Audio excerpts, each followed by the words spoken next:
Hi guys, it's Vlad with the Verge here at IFA 2012 in Berlin, and what I have here with me is the Xperia Tx and the Xperia T from Sony. These are the brand new flagship phones that the company is introducing here in Europe. They're kind of hard to keep track of. This one right here is Xperia Tx. This is the one that you're going to see all across Europe, mostly, apart from Germany. Power button is mounted over on this side. It's a 4.6-inch 1280 by 720 display resolution, which is also matched on this, the Xperia T, but this is a Germany-only model. It's physically a little bit different. Power button is now on this side. Don't ask me why they've done it, but that's how they've done it. But otherwise, the display is exactly the same resolution, 4.6 inches, 1280 by 720, and it has the Bravia engine on both, once again. Another significant difference between the two models, this has a 1.5 GHz dual-core processor of an unnamed variety, whereas this one has a Qualcomm dual-core processor. It's also a little bit thicker. You might be able to notice here, taking a look at the sides. Both have this glossy slash reflective slash chromed out look frame on the side. Physically, they're more or less the same, but I kind of prefer this TX. It seems to be a slimmer, a lighter device, and it's just more angular and sharper to look at. And since the more popular one, we'll stick with this one. Well, it's going to be the one distributed more widely. Looking at the interface, this is Android 4.0. It is Sony's rather familiar skin. Also familiar, you will find the curvature in the back. This was first introduced with the Xperia Arc. It's more understated now, it's more subtle, but it's still there.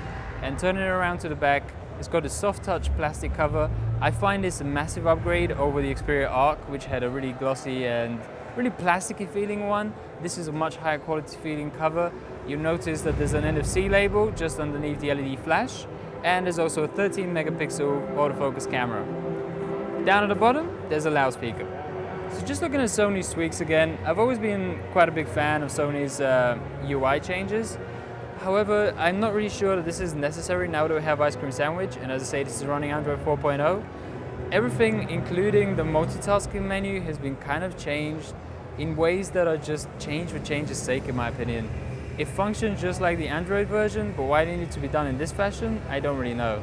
There's the applications drawer. Again, everything is quite smooth and responsive, although I'm noticing a bit of chugginess over here on the side, which can be replicated, but we'll just put that down to some early software.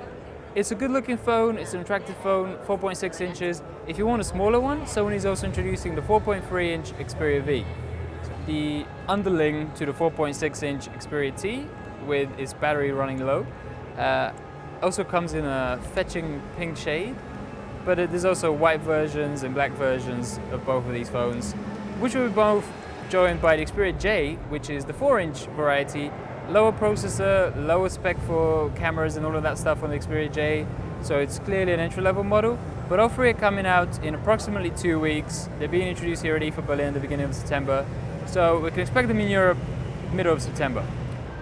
The special thing about the Xperia V is that it's water and dust resistant, so you can take quite a few splashes. It also has the mobile Bravia engine. It also has that 30 megapixel camera sensor, just like the big 4.6 inch device. So for a lot of people, myself included, this is just a better form factor. I might not go for it in pink, as it's being shown here, but I do prefer it to the somewhat too large 4.6 inch device.